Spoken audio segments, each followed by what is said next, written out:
Yo, yo, yo, yo, yo. We back with another 10-minute drill today with your boy Devon. We are going to be talking about really quickly, really briefly, maybe not so much because I want to do it with tact, but the Derek Chauvin, George Floyd verdict and the celebration in and around it. And I want to first give a disclaimer and let everybody know that I really didn't watch the trials for the most part, as I feel like uh, us getting a guilty verdict or not guilty verdict or however the outcome, that it wouldn't be significant enough to overcome and override all of the other murders that have happened over the course of the years, along with the other murders that have taken place maybe within like the last week. And so for myself, I did not entertain a trial for the most part because there's a ecosystem in and around that whole thing in terms of media, commercials, but viewership. That's another conversation for another day. But I wanted to quickly talk about how, first I want to say, I appreciate and am happy that George Floyd and his family got their justice.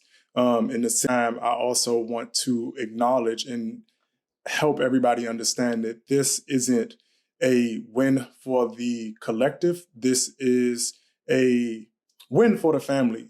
And I say that because at the very same time that we are having people celebrating in the street, doing dances, you have Nancy Pelosi coming out saying that he gave his life with a few other people.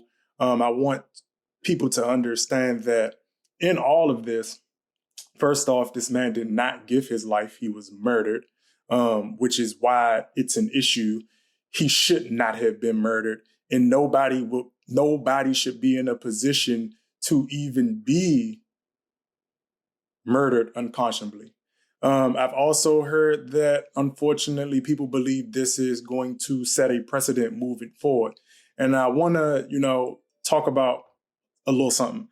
When you talk about precedent, legal precedent, social precedent, understand that we've had guilty verdicts in the past, and not one guilty verdict has actually stopped the onslaught of African Americans. Also, take into consideration when you talk about this case specifically, and you talk about how a person has to go through trial and prove certain elements that go along with the case, that this case isn't your standard officer-involved shooting, murder, whatever you want to call it, right?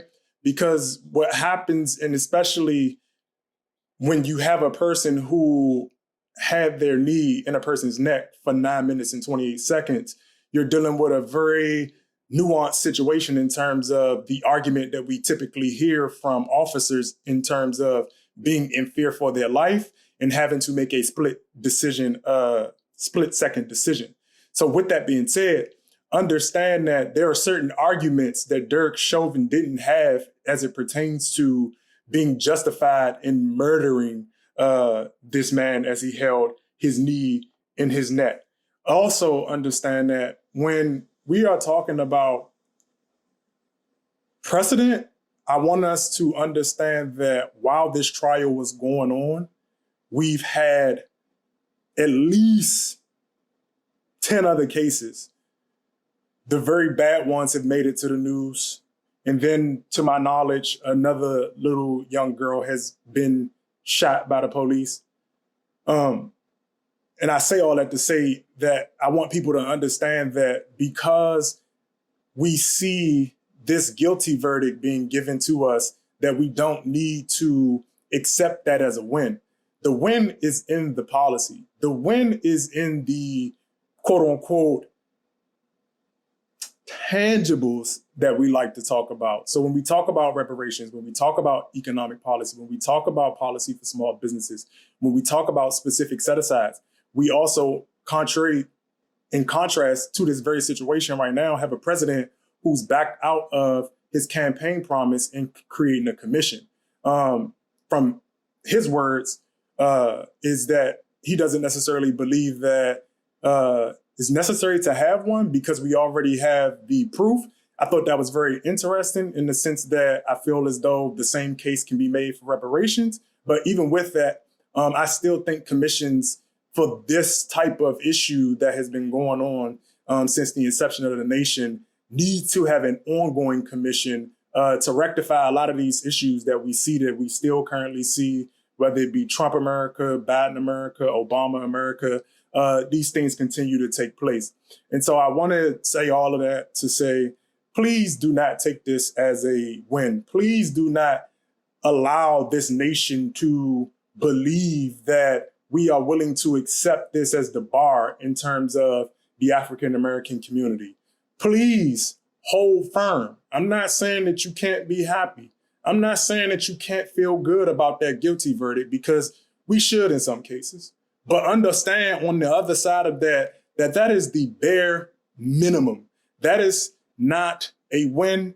We still have to press on, because we've gotten policies just in this year alone that are taking away our rights. And like I just mentioned, people who are backing off of promises for the specific community in which they say that they wanted to help.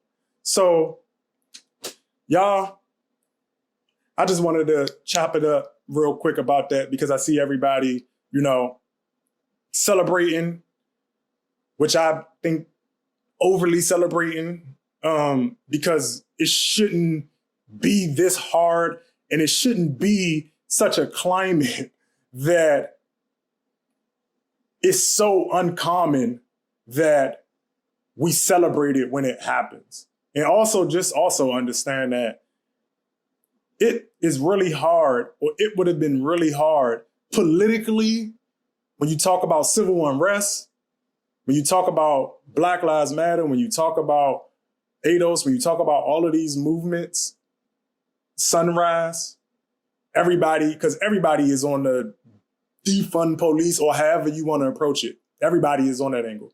Understand the uprising, understand the turmoil, especially when you have a Maxine Waters come out and say what she said, and then also a Nancy Pelosi, who I was surprised actually backed her up.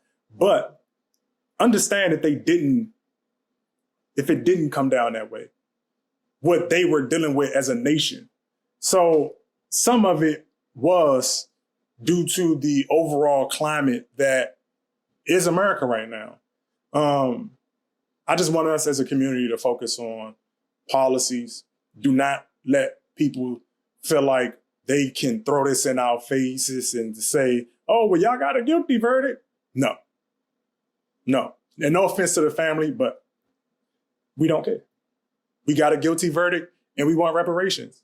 We got a guilty verdict and we want free schooling. We got a guilty verdict and we want free therapy for us all. We got a guilty because we need that. We need that after watching this time and time and again. But yeah, we got the guilty verdict, and that verdict should be the nail in the coffin to give us everything that we want in terms of policy, whether it be economic, social, programming, you name it. Because again, this wasn't the last one. While we were going through this trial, tons of things were happening. But that's it for today. I'll be out. Please hit that share button, hit the like button, subscribe. And if you can do all three, thank you. I appreciate you. And we out. Thank you.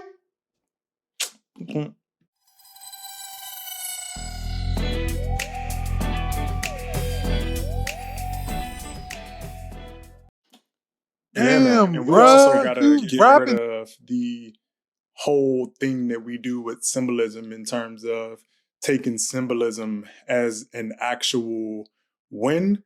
I mean, symbolic gestures are very nice, but symbolic gestures should be attached to actual tangible solutions. Symbolic gestures without the actual foundation to hold that symbolism means nothing. A person holding the deliberation for 9 minutes and 28 seconds doesn't change the fact, doesn't bring back the life. It doesn't change how policing is in America. It doesn't change the fact that it has just happened again. It changes none of that. And so again, symbolism is okay for what it is, but I think we as a community also have to stop being so quick to take and accept symbolism as the bar, because it's a very low bar when you talk about politics and resources and power and leverage. Symbolism is a very low bar. It's like, okay, now what? They did that. Now what? Because until we're ready to have a conversation about the centuries of policing being designed to do this, because I'm tired of also hearing that the system is broken. The system isn't broken. The system was just built this way. And I wish we would just accept that America was built that way. But again, a lot of these issues won't be addressed because right now we have leadership who wants to fake move forward and give the impression that we have moved past and transcended race. We have moved past Trump America. And with that, we are willing to allow this one case to be the symbolism, to be the policy, to be everything that we should have given you all. It should have been everything else that we got in terms of being the most affected by COVID, our wealth hitting zero by 2050. It should have been, and it should be accompanied with the reality that we live in terms of how we're policed, how we're governed, redlining, and we can go down a list. I mean, the list is expansive. The list is always being repeated. People are tired. But again, we got to get out the symbolism thing, man. The symbolism thing is killing us because they aren't giving us anything that is actually of substance, that is actually helping our communities be able to thrive as a collective, not individuals, because there are individuals. I saw Reverend Al, walk into a private jet on Twitter, which I think is gross opulence because who cares? You're on your way to a trial where a man got his knee in the back of the neck and you out here strutting it in your coat. But it's those type of things that come out of just getting symbolism. He gives us symbolism like none other. But, it is what it is. I just want us to reevaluate kind of how we look at things, how we look at wins, how we look at losses, and to the extent of which a win is, and how us celebrating in this manner lets a lot of people get comfortable in thinking that they've done something when they have not.